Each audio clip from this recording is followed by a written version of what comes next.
ખબરોમાં બન્યા રહેવા માટે બેલ આઇકોન દબાવો અને એબીપી અસ્મિતાને સબસ્ક્રાઇબ કરો। વાત હવે દ્વારકાના ખંભાળિયાની, જ્યાં હાઈવેમાં ડાયવર્ઝનના કારણે લોકોને પરેશાની થઈ રહી છે। મિલ 4 રસ્તાએ થાળીઓ વગાડીને પ્રશાસનને જગાડવાના સ્થાનિક લોકોએ પ્રયાસ કર્યા। અનેક રજૂઆત છતાં યોગ્ય નિરાકરણ ન આવતા લોકોએ વિરોધ પ્રદર્શન કર્યું। રેલવે સ્ટેશનથી કરજાર ચોકડી સુધીના ડાયવર્ઝનના કારણે વાહન ચાલકો ખૂબ પરેશાન થઈ રહ્યા છે।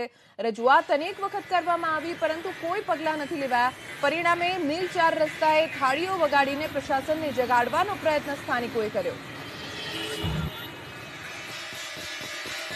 રેલવે સ્ટેશનથી કરજાર ચોકડી સુધીના ડાયવર્ઝનના કારણે વાહન ચાલકોને ખૂબ મુશ્કેલી પડી રહી છે, કારણ કે ડાયવર્ઝનનો રસ્તો પણ ખૂબ ખરાબ છે અને ફરીને જવું પડી રહ્યું છે, જેના કારણે સમયની સાથે સાથે શરીરને પણ નુકસાન પહોંચે છે।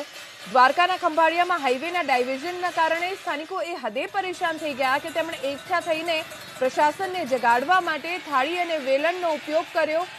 થાળી વેલણના અવાજની સાથે પ્રશાસન જાગે અને સ્થાનિકોની વાત સાંભળે તેવી સ્થાનિક લોકોએ રજૂઆત કરી છે।